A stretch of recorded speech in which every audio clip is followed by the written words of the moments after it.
피는 알몬드 나무 그림, 바라만 봐도 잔잔한 감동을 주지요.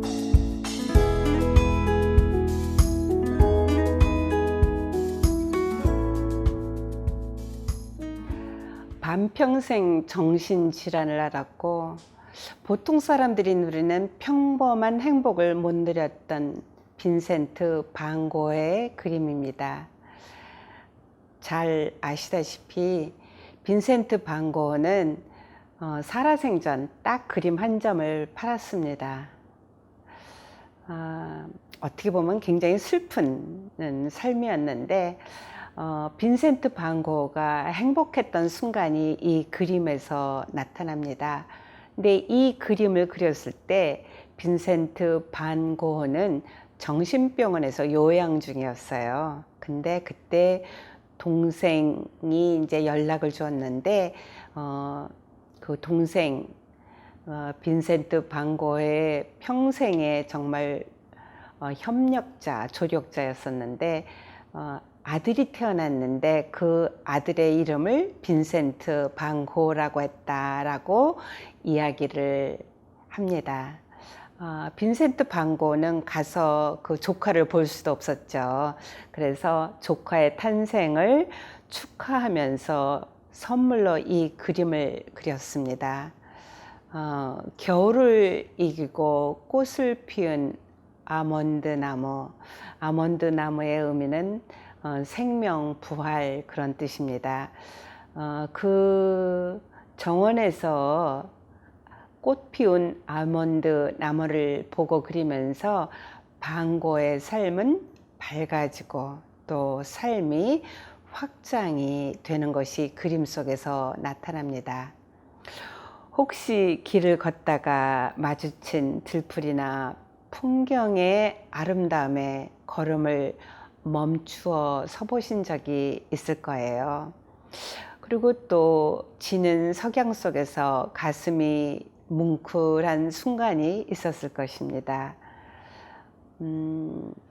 만약에 그런 경험이 없다 그러면 여러분이 그동안 참 많은 아픔을 겪었고 그 아픔이 속에 쌓여서 그렇다라고 생각하시면 됩니다. 근데 삶 속에서 감동의 경험이 많으면 많을수록 자연적으로 치유가 되는 게 있습니다. 그리고 감동은 삶을 치유시키는 것뿐만이 아니고 확장시키고 그리고 내가 살아있구나 하는 느낌을 주게 되지요. 감동은 아주 다양한 채널을 통해서 느끼게 됩니다. 감동이 있는 삶, 생동감이 있는 삶, 어떻게 얘기하면 삶에 개방되어 있는 삶, 그러한 삶을 살기 위해서 여러분이 잘 알고 잘 기억하고 잘 도전해야 되는 것이 있습니다. 생동감이 있는 삶, 감동이 있는 삶을 살기 위해서는 상상력, 호기심, 모험심, 예술적인 어떤 느낌, 감각 그런 것들이 필요할 수 있습니다. 그래서 잘 알아야 되는 것 중에 하나가 내가 살아있다는 느낌을 들게 하는 것이 무엇인지를 알아야 됩니다. 근데 생동감 있게 하는 것이 나한테 파괴적인 것이면 안 됩니다. 그 파괴적인 것들이 보통 중독으로 나타나는 거고요. 나의 삶을 확장시키고 그리고 생동감을 느끼고 그리고 감동 있게 하는 것이 사실은 이제 우리 심리치료법에서 사용하는 어떻게 보면 자연치료, 예술치료, 놀이치료 그런 것들입니다. 근데 특별하게 치료법이 아니더라도 여러분들이 자연을 접하고 예술을 접하고 노르실 때 재밌게 깔깔 하하 호호 웃으면서 놀 때 알게 모르게 내 속에서 치유가 일어난다라는 것입니다. 또 생동감 있는 삶, 감동 있는 삶을 살기 위해서는 잘 기억해야 되는 것이 있습니다. 언제 내가 감동을 느끼는지를 알아야 되는 거예요. 그리고 그것을 기억하는 것입니다. 따뜻한 햇볕 속에서 내가 그 속에서 푹 잠겨 있는, 어떻게 보면 수영하고 있는 것 같은 그러한 따뜻함, 그런 온몸에 퍼지는 감동이 있다면 그것을 자꾸 기억하는 거예요. 짜릿함, 충격과는 굉장히 다른 건데요. 어떻게 보면은 가벼운, 그렇지만 따뜻하고 여운이 남는 감동이라고 생각하시면 됩니다. 그런 거를 기억해내는 거예요. 그리고 시간 있을 때마다 기억하는 겁니다. 두 번째로는 기억을 해야 되는 게 선한 게 무엇인가예요. 선하다라는 거에서 어떤 좋은 일 그런 거를 얘기한다라는 것보다는 나한테도 좋고 다른 사람한테도 좋고 어느 시대나 그건 참 좋은 거지 하는 것을 기억하는 겁니다. 근데 그것을 다른 말로, 인간의 말로 표현할 때는 서로 존중하고 귀하게 대하고 그리고 서로 연결되는 거예요. 관계 맺는 거예요. 그래서 선한 것을 기억하고 존중하고 귀하게 대하고 연합하고 관계를 맺기 위해서 먼저 해야 되는 것이 나를 선하게 대하는 것입니다. 나를 존중해주고 내가 정말 무엇을 느끼고 무엇을 중요하게 여기는지 내가 알고 그것을 기억해 주는 거예요. 김춘수의 꽃이라는 그 시를 기억하실지 모르겠어요. 내가 그의 이름을 불러주기 전에는 그는 다만 하나의 몸짓에 지나지 않았다. 내가 그의 이름을 불러주었을 때 그는 나에게로 와서 꽃이 되었다. 아주 중요한 의미가 이 시에 있는데요. 무슨 이야기냐면은 좋은 따뜻한 그리고 생동감 있는 감동 있는 삶을 살기 위해서는 관계를 맺어야 되는데 연결돼야 될 때는 굉장히 중요한 게 내가 먼저 다가가야 된다라는 걸 기억하는 것입니다. 생동감 있고 그리고 감동 있는 삶을 살기 위해서는 또 잘 도전을 해야 되는데요. 첫째로는 하루에 한 가지씩 감동받깁니다. 느끼는 거예요. 아주 쉽게 얘기해서 오감을 통해서 느끼는 거예요. 내가 움직일 때 내 몸속에서 느껴지는 거, 그런 것들, 그 다음에 내가 그림을 봤을 때 느꼈던 감동, 아니면 음악을 들었을 때 그 느끼는 감동, 생각, 그런 것들을 느끼려고 노력해 보는 거예요. 그리고 또 이제 또 말씀을 통해서 감동받는 것도 있겠죠. 이제 그런 거. 또 하나는 하루에 한 가지씩이라도 선한 거를 한번 도전해 보는 거예요.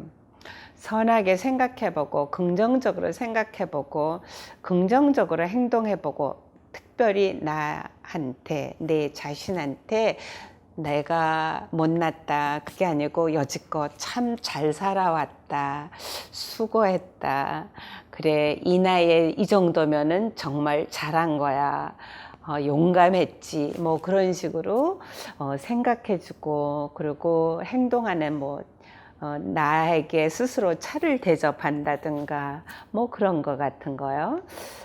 그리고 이제 또 선하게 생각하고 행동할 때 나한테 하는 것뿐만이 아니고 내가 생각하는 상대, 좋은 상대가 좋아하는 것을 하나씩 하는 겁니다.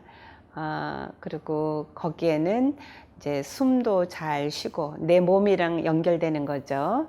그리고 나를 선하게 생각하고 행동하면서 내가 좋아하는 거 하나씩 하는 것. 또 잘 도전하는 것 중에 하나가 관계 연습을 하는 것입니다. 그러니까 이제 특별히 좋아하는 상대에게 내 관심을 표현해 주는 건데 좋은 점을 발견하고 그리고 알려주고 상대가 아주 낙담돼 있을 때 아주 효과적입니다. 상대편을 세워주면 이상하게 내 속에서 치유가 일어나게 돼요. 그리고 감사를 표현하면서 상대편이 고맙게 준 거 감사 표하고 아주 작은 거라도 했을 때 이상하게 내 마음이 좀 팽창 확장되게 됩니다. 그리고 웃음요법이라는 게 있어요. 근데 이제 웃음요법까지는 안 가더라도 미소 짓기. 그러면서 내 마음이 가벼워지고 그리고 감동으로 나아가는 어떤 몸의 준비가 되게 됩니다. 관계 연습하면서 인사하고 그리고 내 삶에 인바이트하고 초대하고 같이 나누고 그런 거를 하루에 한 번씩 딱 한 가지씩만이라도 하는 거예요. 그래서 감동받고 선하게 생각하고 행동하고 실제로 관계를 연습하고 그랬을 때 여러분들이 삶이 생동감 있게 될 것입니다. 그리고 이제 기억하시고 이제 알고 기억하고 도전해야 되는 것 중에 하나가 이거는 이제 앞에 3가지 외에도 하시면 좋은데요. 특별히 스트레스가 많을 땐 자연 속에 들어가는 게 굉장히 필요합니다. 가드닝 하는 것도 중요하고 동네 공원을 한 바퀴 도는 것도 중요하고 걷는 것도 중요하지만 걸으면서 자연과 연결되는 거 그랬을 때 이상할 정도로 속에서 쉼이 있게 되고 평안하게 되고 그리고 힐링이 생기게 됩니다. 성경에서 주님께서 말씀해 주시기를 창세기 1장 31절 하나님이 그 지으신 모든 것을 보시기에 심히 좋았더라. 그 지으신 모든 것에는 나도 들어가고 내 주위에 있는 사람도 들어가고 자연도 들어가고 그리고 어떻게 보면은 나한테 주신 능력도 거기에 다 들어가겠죠. 주님이 보시기에 좋았던 것 우리도 같이 보고 좋아하면 참 좋을 것 같습니다. 감사합니다.